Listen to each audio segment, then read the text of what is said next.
I'm wearing my Future Millionaire shirt again. I think I might make this like a thing for my budget reviews and net worth updates, available down below.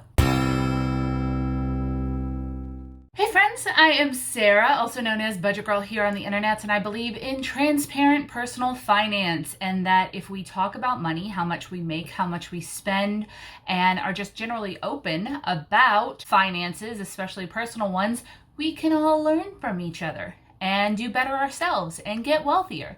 If you believe in that too, I would love it if you like this video or subscribed if you want more. I have tracked my journey, my personal finance journey, from negative $33,000 in debt to upwards of $100K over the past 6 years here on YouTube. I am walking the walk, talking the talk, and you can watch like the path backwards if you wanted to. Let me show you how much I brought in this month from my various income streams, how much I spent and on what, and my net worth update. So let's go. So I made $3,109.63 at my day job. I'm a communications coordinator at Texas A&M. I love my job there, and I get the question all the time of, when you hit like 100,000 YouTube subscribers, which we're getting close, we're almost at 90K, are you gonna like quit your day job? No, I love my day job. They have excellent benefits. They treat me really well. And I like multiple streams of income because that is just one of the building blocks to wealth and financial security. You know, a lot of people lost their jobs this year to no fault of their own, and that happens all the time.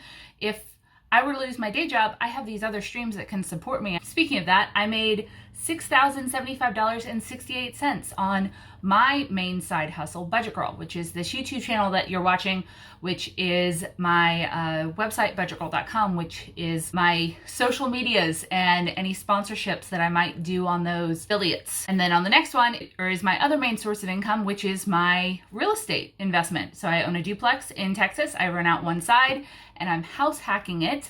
So I rent out one side, and then I actually also rent to my boyfriend because I own the house by myself, so he pays me $500 a month.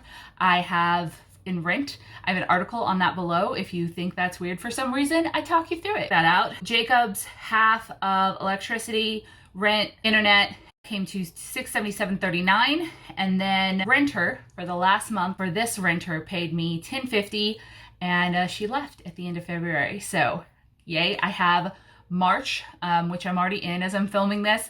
I'm working really, really hard to fix up that rental unit. I already have someone in place to take on a lease April 1. She's actually paying $12.50 a month instead of $10.50. That's going to be fun. I'll explain how I chose her, everything like that, in a future video. So like if you want that, and maybe comment down below and I'll move it up in the queue a little.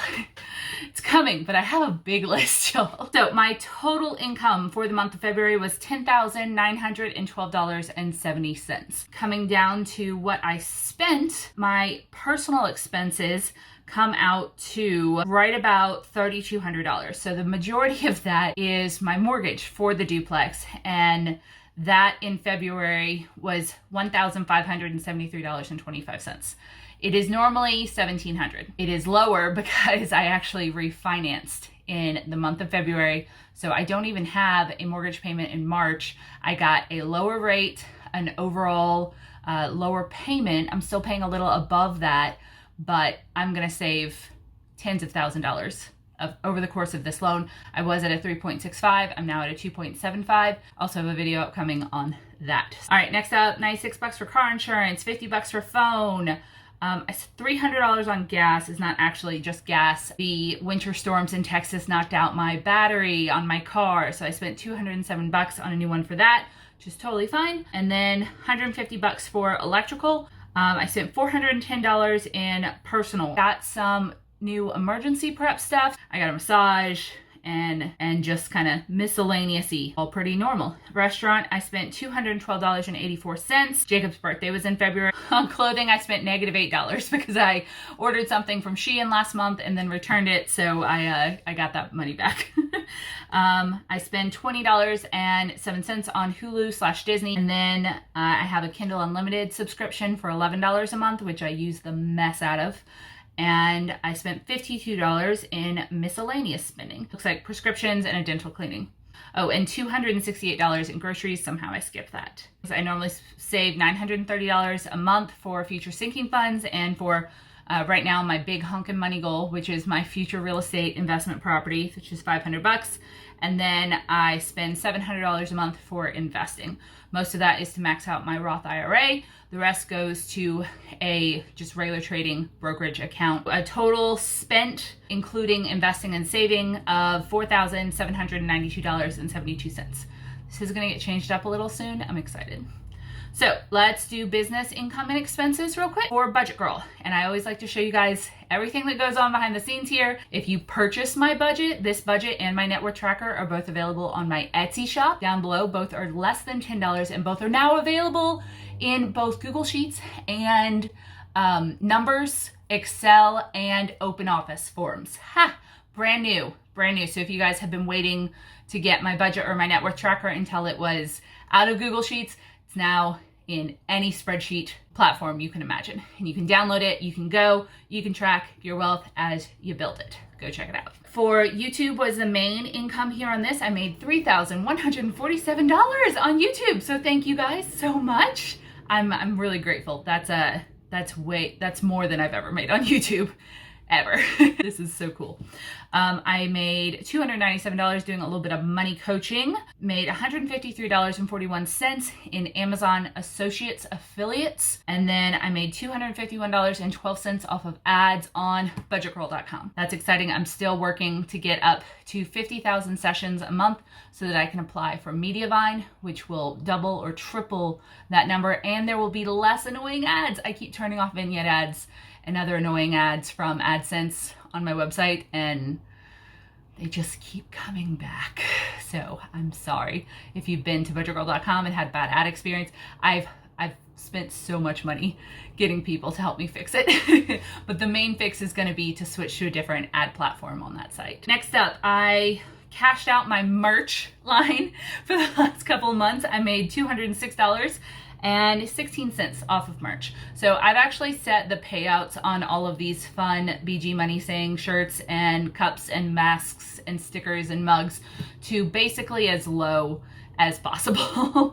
I'm making a few bucks each item on these, and it's just because I wanted to do this for fun. I don't want anyone to feel any pressure to purchase this type of stuff. At this point, I will say I have just now broken even on all the samples I ordered, because I had to order several rounds of samples because the first ones they sent were like really bad quality, and I had to work with Spring to fix it, and hopefully now people are getting good quality stuff. The final versions they sent me were a lot better. And then I made a very wonderful amount from Etsy where you can purchase these budgets, and that's two payouts from them, one for $748.22 and the other for $858.72. Made just under $400 on Ratukin affiliates. Rakuten. I always say that wrong and y'all always call me out on it, and I'm so sorry. It's one of those things where you read it and it's stuck in your brain, and I might just always accidentally mispronounce it. Fortunately, I don't think they care if I do or not. Rakuten, excellent. You can sign up for them. It's a cashback plugin for your online purchases. Some of that money is affiliate money. Some of that money is just cashback from purchases I've made online. And then finally, I made $19 off of a Flowdesk affiliate. Total income from Budget Girl, $6,075.68. Let's see the expenses. Internet, $75. Canva Pro, $13. Flowdesk newsletter, $19. So we broke even on that this month. You can sign up for my newsletter below, by the way. I send out freebies once a month, and I only send out 2 emails a month, so I'm not gonna overwhelm your inbox. I spent $100 on the person who does my newsletter for that, and then $240 on a person to help with the ads on my site, and some other web-related stuff. And then $60 for my video editor, $23 on an artist fee, $23 on a gift for somebody who agreed to be featured on budgetgirl.com, and I just wanted to thank her for that, so I ordered one of her products, and then another gift for a thank you for another creator. I also save $119.50 every month for quarterly estimated taxes. That's probably going to go up because I've been making more off of Budget Girl than I originally anticipated. For income minus expenses for Budget Girl was $5,386 I came away with. That's Actually, it's incredible. It's amazing. That's a lot of money. That's more than my day job. I don't usually make that much money every month, but I'm grateful for it when it happens. It's really cool. My other income stream that we're tracking on here is my rental property. As I mentioned earlier, March is the turnover month for my unit between tenants. So I had several expenses, $343.65 purchased in preparation for doing a lot of work, upgrades, repairs over there. I bought a curved shower bar because I think those are so much nicer than the regular ones, and I like to do some of those kind of slightly upgraded touches if I'm gonna charge $12.50 a month, which is standard for the area for a 3-bedroom, if not a little cheap.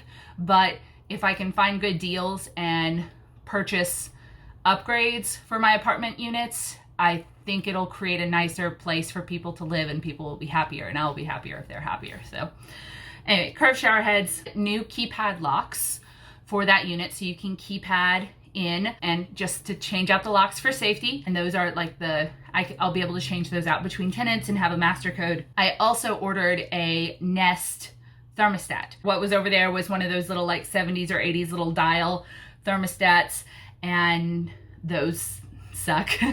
I have a Nest thermostat in this side that was left by the previous owner, and I have gotten very spoiled off of it, and I want to put that in all of my units now because you can set your temperature online, you can set it to conserve energy. It's just better. That costs $278.83 for the locks and the Nest, and I think probably another couple little things for the house from Amazon.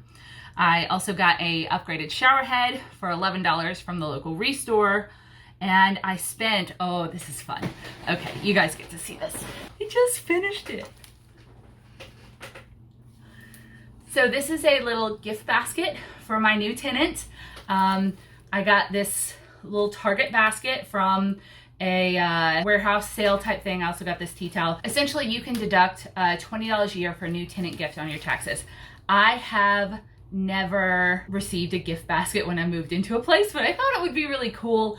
I know that this new tenant that's coming in had a really bad experience at her previous apartment, and I just want to get her started off right. I thought it would be fun. This is the type of extra stuff I want to do. So basket, tea towel, my favorite chopping mat, 2 fancy Charmin toilet papers, some trash bags, some mounting hooks, some dish soap, sponges, a little picture hanging kit, some nice shower hooks, some bath salts, a clear shower liner, and this little utility hook. I have the same one in one of the rooms, and I hang all like my brooms and stuff off of it, so that's awesome. And then also a little skin mask pack. Essentially some of the stuff that you might enjoy or be able to use immediately upon move-in, and I just thought it was a nice gesture. I also have a 6-pack of water, which will be waiting cold in the fridge. So, little ahead of myself. However, how cute is this? Like, how psyched would you be to come home to like move-in day, and this is waiting for you? So, hopefully she'll appreciate it. I had a buttload of fun making it. That was quite the tangent, but I just really wanted to share you. I hope she gets half as much of a kick out of it as I do. Okay, so I spent $19.24 on the gift basket at Dollar Tree. There might have been like a couple of drinks in there or something. And I also spent about $5 at the warehouse sale I went to for the overstock Target stuff. It was like a pallet sale. Love those. So, and then I bought a new faucet cover. But I spent $343.65 on stuff for the reno of the A unit. I have since in March spent about another $400. So, and then this is secret, but I'll tell you about it soon. So total income was $10,912 minus my main expenses of $47.92 minus my budget roll expenses of $689.49 minus property expenses of $343.65 equals my total take home for the month to be $5,774.13, which I was a little like, that's so cool, so wonderful. I put $774 of that into savings for upcoming tax season because once again, higher income, higher taxes. So I'm probably gonna need that, and I need to redo the math on quarterly as well. And then I put the remaining $5,000 into my savings for my next real estate property. So let's click on over to my net worth tracker so you can see how this month, really great month, where I had $500 or $5,000 at the end of it, and how that affected my total net worth. So coming into it, I have about $5,000 each in checking, and then $10,000 in my emergency fund, $12,000 in my duplex emergency fund, and about $2,000 in long-term savings. And then about $9,000 in my savings for my next property. I'm still getting started on that, but that $5,000 from this month helped. And then I have various amounts across several smaller sinking funds that total up to $17,044. So my total in cash and savings is $52,782. That's really cool, and it's something a debt-ridden version of me would think of as like a dream, and it totally is. But I have been thinking a lot recently about how much cash I'm holding on to, and kind of how I'm segmenting it out into all these little accounts, and I think I might make some changes soon. I will keep you abreast. It will probably not mean that I'm investing any of that money. It just might be a shuffle of, do I really need all of these sinking funds? So retirement savings total out to $35,791, and that is across $13,000 in my Texas A&M TRS Teachers Retirement System account, $9,000 in an old IRA, and then $11,000 and $2,000 respectively in Roths. And then I have some other investments, about $1,500 across smaller brokerage accounts, totaling out to $37,500 in investments. Total liquid assets, $90,279. Wonderful. So my duplex is still worth about $240,000. My car's worth about $6,000, making my property assets $246,000. Moving on, and total all assets to $336,279. Moving on to debts, I just have the one. It's just the mortgage, and that looks the same as last month because while I paid into a new mortgage during the refinance, I don't really know how much it went down because of the refinance process. So we're just sticking with $223,339. I will say I am getting an old escrow check from the old mortgage because they're starting like a new one with the new mortgage. And so I'll actually probably have a couple of grand that I'm getting back that I can just throw onto the principal balance that I'm really excited about. So this should go down. I might be at like 220 by the time we get back into this, which is very cool. Net worth, my new net worth is $112,940, which is a $8,736 increase over last month, January, and a $17,469 change over the year so far. So as of January 1st, 2021 to actually March 4th, because I logged for February on March 4th, I'm up $17,500, which is very cool. So I'm up, yeah, I'm up almost $9,000 for the month. I had a $5,000 surplus that I just saved, and overall, wonderful month for wealth building, some fairly frugal living, and just budgeting. I would love to know how February went for you, whether it was a huge win month, if you have anything that you're working towards that you're excited about. As we all know, in March, we'll probably be getting a stimulus, a lot of us. So that might affect the net worth a little bit as well. Don't forget, you can get my budget and net worth tracker if this will work for you. I don't care how you budget, but I want you to, because it is the path to mastering your money. It is the one tool that you need to figure out how to get to achieving those financial goals that you have set and to building the life that you want. So if you want mine, I will have them linked down below, and I will see you guys next time. Happy budgeting. Oh, and if you made it this far, thank you so much. The secret question is, have you ever received a tenant gift for moving into a new apartment? / do you think I'm a crazy person for this? It's talked about a lot in like landlording groups I'm in. A lot of people do it, but I don't think I've ever met someone who actually received one. So Hmm.